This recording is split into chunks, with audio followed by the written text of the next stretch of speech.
Video का quality देख के दिक्कत मत लेना, ठीक है। आज थोड़ा चलो चलो स्टार्ट करते हैं। नेक्स्ट क्वेश्चन हम क्या कर रहे हैं, force and laws of motion class 9 physics के एनसीईआरटी के बुक के क्वेश्चंस को हम सॉल्व कर रहे हैं, ठीक है। एनसीईआरटी बुक की एक्सरसाइज, ठीक है। ये जो शेडो दिख रहा है ना, तो मैं तो कोई टेंशन मत लेना, ठीक है। आज के लिए चलो स्टार्ट करते हैं। देखो यार, सब्सक्राइब कर दिया करो, ठीक है। देखो मैं वीडियो के स्टार्टिंग में तुमसे पहले सब्सक्राइब की बात करता नहीं, बताओ करता हूँ? आज मैं इसलिए कर रहा हूँ क्योंकि यार तुम लोग सब्सक्राइब नहीं करते हो। मैं वीडियो के लास्ट में ही ज़्यादातर करता हूँ सब्सक्राइब की बात, ठीक है। तो भाई सब्सक्राइब कर दिया करो भाई, ठीक है। तो क्वेश्चन क्या कर रहा है, a stone of 1 kilogram is thrown with a velocity 20 metre across the frozen surface of the lake come to rest. देखो मैं तुम्हें बता देता हूँ सारी बातें तो मैं बताता हूँ। देखो एक स्टोन है, एक पत्थर है, ठीक है, 1 किलो का है, ठीक है।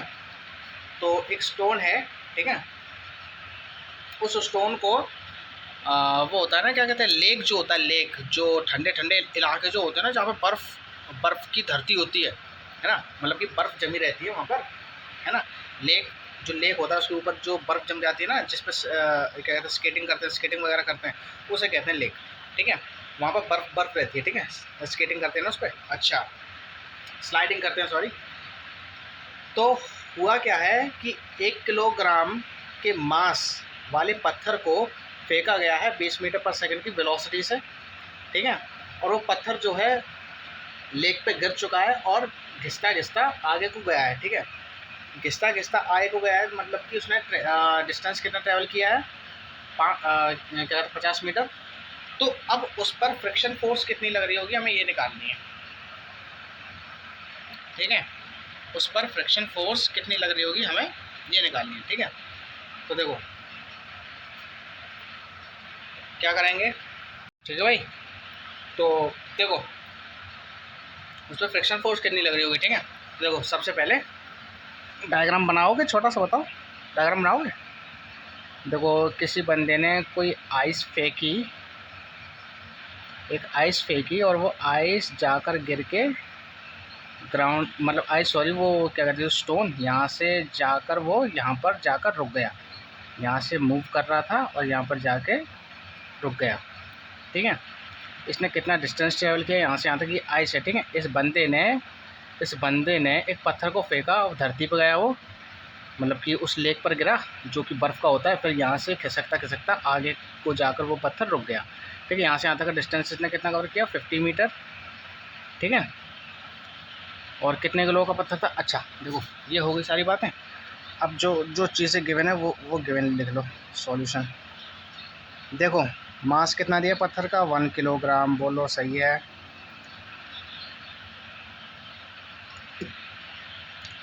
इनिशियल वेलोसिटी कितनी दी है, देखो इनिशियल वेलोसिटी 20 मीटर पर सेकंड। अच्छा फाइनल वेलोसिटी क्या होगी, फाइनल वेलोसिटी क्या होगी, पत्थर बाद में रुक गया ना, फाइनल वेलोसिटी 0 हो जाएगी, ठीक है। सही बात है क्या नहीं। देखो जब कोई बॉडी चलना स्टार्ट करती है तब इनिशियल वेलोसिटी 0 होती है, ठीक है। और जब कोई चलती हुई बॉडी बाद में रुक जाती है ना, तो फाइनल वेलोसिटी यानी कि v0 होती है, ठीक है। ये बात मैंने तुम्हें कई बार बताई, ठीक है, ओके। अच्छा अब आगे की क्या कहानी है, ये मिल गया।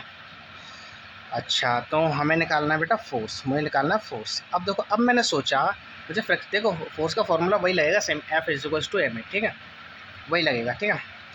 तो मुझे पता है बेटा फोर्स का फॉर्मूला, अगर मैं फोर्स निकालना है तो फोर्स के फॉर्मूले पे जाऊंगा मैं, एम ए, पर मुझे ए भी नहीं दिया तो मैं ए को ऐसे करके खोल लूँगा ना, v-u/t, बोलो है ना, ऐसे खोल लूँगा ना।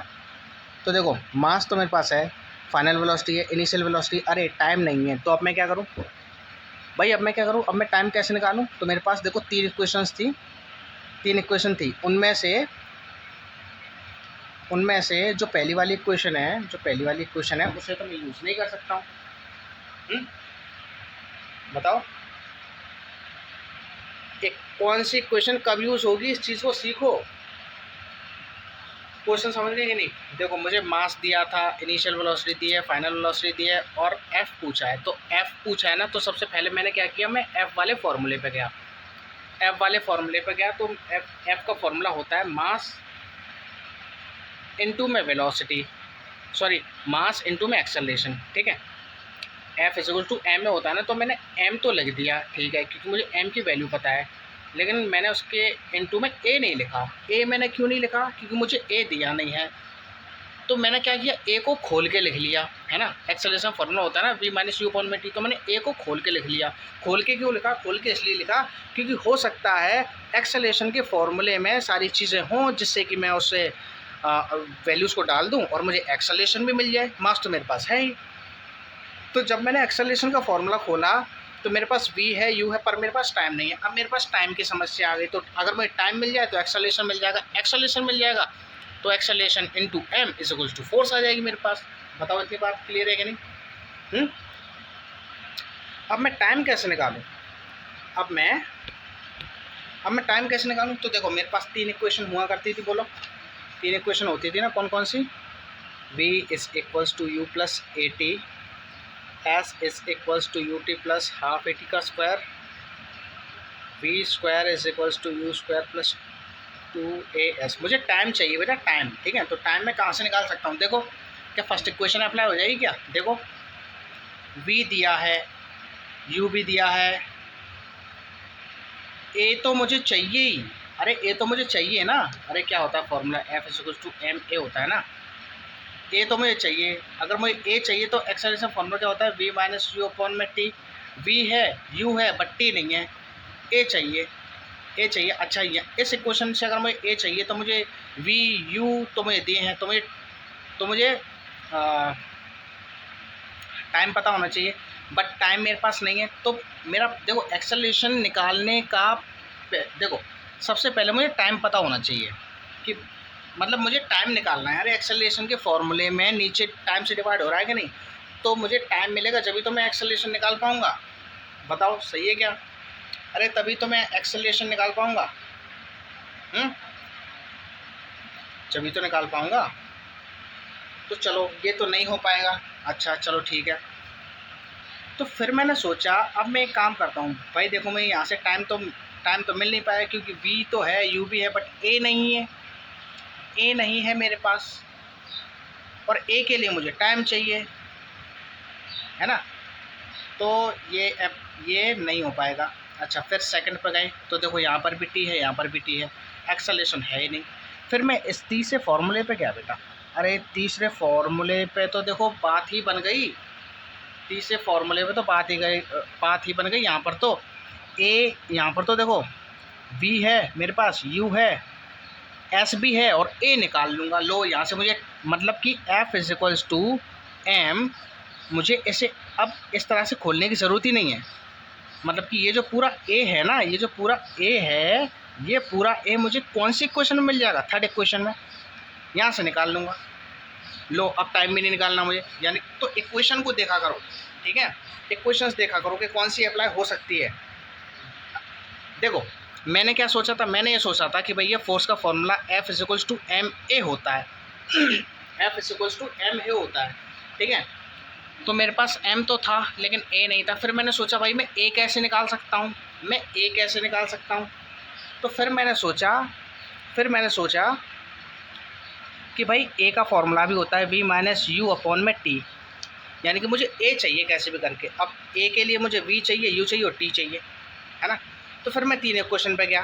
3 इक्वेशन पे मतलब मेरा मकसद ये था कि मुझे a मिल जाए कैसे भी करके, या तो ये वाला टाइम मिल जाए तो मुझे a मिल जाएगा, या फिर तीनों इक्वेशन में से कोई ऐसी इक्वेशन मिल जाए जिसमें टाइम ही ना हो और डायरेक्ट a निकल आए। तो मैंने ये वाली इक्वेशन देख ली, यानी कि मैं यहाँ से डायरेक्ट इन तीनों इक्वेशनों को भी देख सकता था। मतलब मैं ऐसा करता ना, f is equals to m a होता है तो मुझे a चाहिए, तो फिर मैं ऐसा भी कर सकता था कि मैं इस फॉर्मूले को नहीं खोलता। मैं क्या करता, मैं सीधे तीनों क्वेश्चन पे चला जाता। क्या देखो भाई, जो चीज़ मुझे क्वेश्चन में दी है v u है ना m, उसके हिसाब से क्या इनमें से कोई ऐसी क्वेश्चन है जिससे मैं a निकाल सकूं? तो देखो तीसरे क्वेश्चन है, अप्लाई कर दूंगा निकल आएगा। तो देखो तीसरे क्वेश्चन लगा दो, मतलब कि अब ठीक है, यहाँ से a निकल आएगा, a का मल्टीप्लाई m में कर दूंगा, फोर्स निकल आएगा। वेरी सिंपल, ठीक है। तो अप्रोच सीखो, ठीक है, क्वेश्चन करने से ही आता है, ठीक है। तो यानी कि अब मैं क्या करूँगा, मैं ऐसे लिख लेता हूँ f is equals to m a, a चाहिए, मास तो है, ठीक है। तो देखो अब मैं क्या करूँगा, थर्ड इक्वेशन लगा दूँगा, v square u square plus 2as, बोलो सही है। अब वैल्यूज़ डाल दो, वी की वैल्यू 0 का स्क्वायर करो तो बात तो एक ही है। इनिशियल वेलोसिटी 20 का स्क्वायर प्लस 2 इंटू में ए तो मुझे चाहिए। डिस्टेंस कितना है, तो डिस्टेंस भी दिया था ना मुझे 50 मीटर, डिस्टेंस कितना 50 मीटर, ठीक है। जल्दी सॉल्व करते हैं, ये कितना हो जाएगा 400, ठीक है, स्क्वायर कर दिया ना इसका, प्लस 2 इंटू में ए इंटू में 50। अब देखो 400 प्लस ये कितना हो जाएगा, ये कितना हो जाएगा, इन दोनों को अभी मल्टीप्लाई मत करना, या फिर कर दो, चलो 2 5 से 10, 10 ए, बोलो सही है, 100 सॉरी 100 ए है ना, 5 to 10 is 0, ठीक है। अब क्या करना, आप कुछ नहीं, ए की वैल्यू चाहिए, इन दोनों को इधर ले आओ, तो क्या करूँगा, इसे यहाँ पर लाऊँ तो माइनस का 400 हो जाएगा, है ना, और ये इसके मल्टीप्लाई में तो ये इसके नीचे आ जाएगा, बोलो सही है क्या, ए यहीं पर रह गया, ठीक है। सो 100 4 जा 100 4 जा कितना आया बेटा कितना आया, माइनस का 4, तो एक्सेलरेशन की वैल्यू क्या आएगी बेटा, माइनस का 4 मीटर पर सेकंड स्क्वायर, बोलो सही है क्या।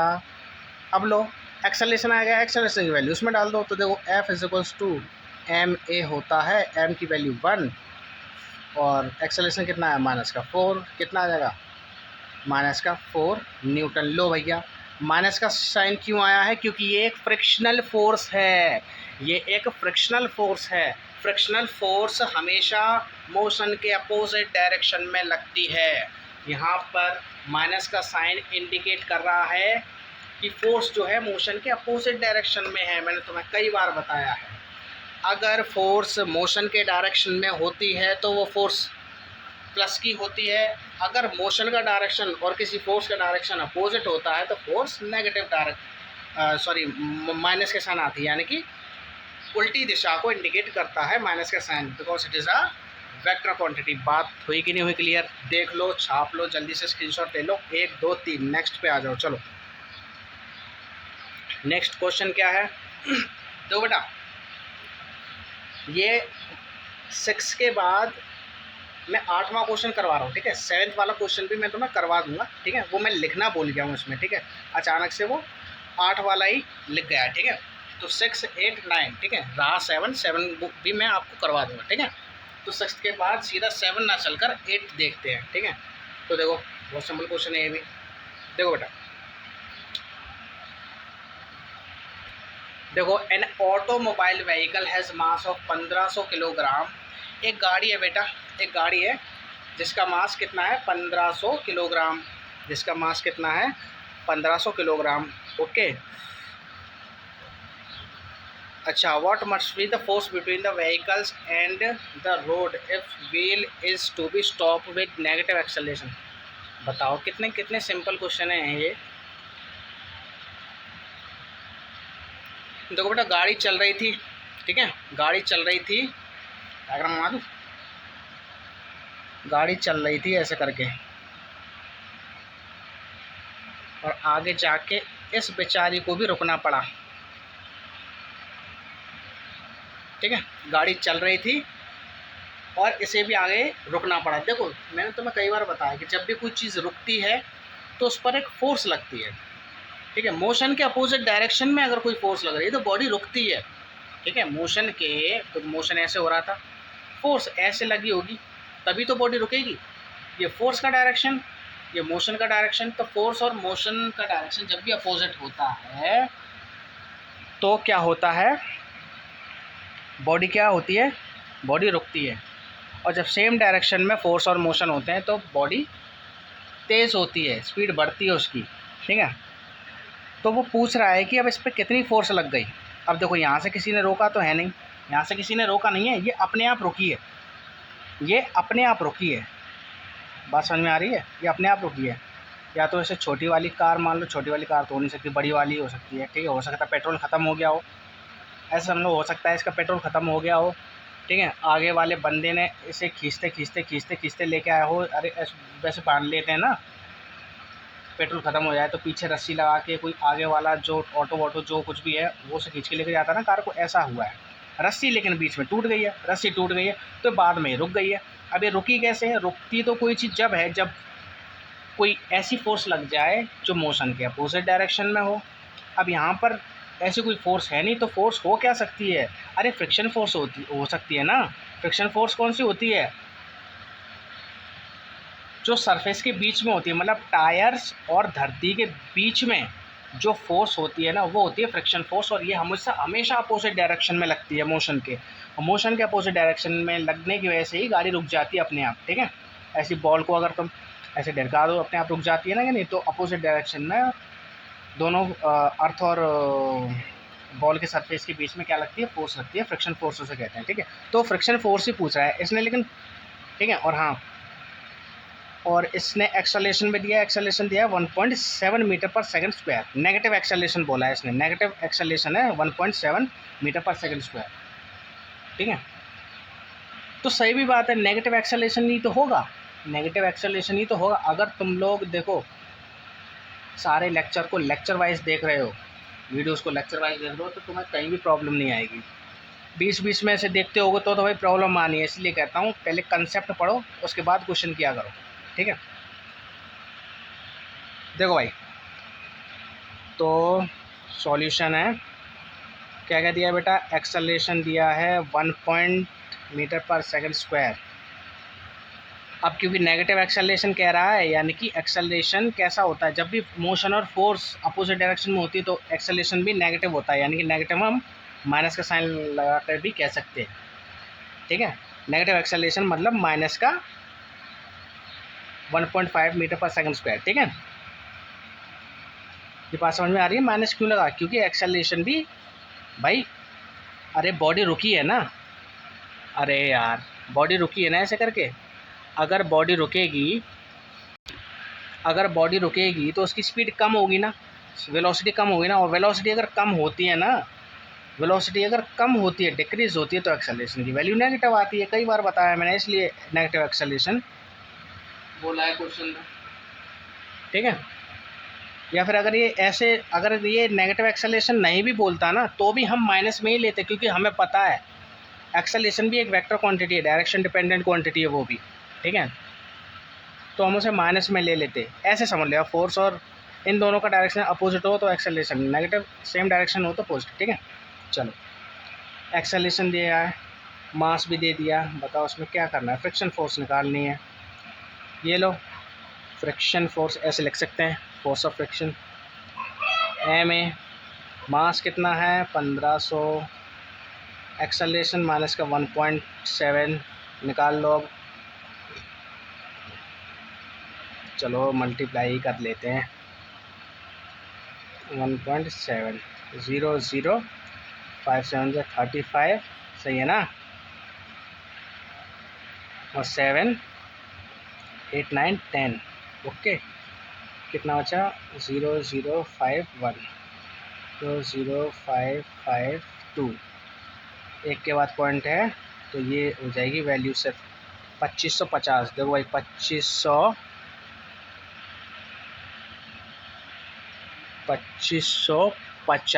Newton force. माइनस का साइन है, माइनस के साथ आएगा, ठीक है। माइनस का साइन क्यों आया? क्योंकि फ्रिक्शन फोर्स बतानी थी। फ्रिक्शन फोर्स हमेशा अपोजिट डायरेक्शन में लगती है, फोर्स की डायरेक्शन को इंडिकेट कर रहा है। देख लो, छाप लो, 1 2 3, नेक्स्ट पे आ जाओ। चलो, जल्दी तो नहीं चल रहा हूँ यार। इसमें पूछ रहा है, अगर किसी बॉडी का मास m है, अगर जैसे ये कोई बॉडी है, इसका मास है m और ये v वेलोसिटी से जा रही है, तो उसका मोमेंटम क्या होगा? इसका मोमेंटम क्या होगा? मोमेंटम का फॉर्मूला क्या होता है? मोमेंटम का फॉर्मूला होता है p, मोमेंटम से डिनोट करते हैं, होता है mv। तो हम यहाँ पे क्या लिखते हैं?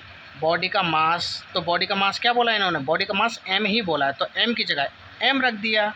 और किस वेलोसिटी से जा रहा है? v से जा रहा है, तो v की जगह v रख दिया। वेलोसिटी v बोला है, वैल्यू तो है नहीं, तो v की जगह v रख दिया। बोलो, अगर वैल्यू बोलता तो जैसे मास अगर 2 kg बोलता, वेलोसिटी 3 मीटर पर सेकंड बोलता, तो हम कैसे लिखते हैं? मास कितना दिया है साहब? मास कितना दिया है? 2 इनटू में वेलोसिटी कितनी है 3, तो कितना आया था 6, है ना।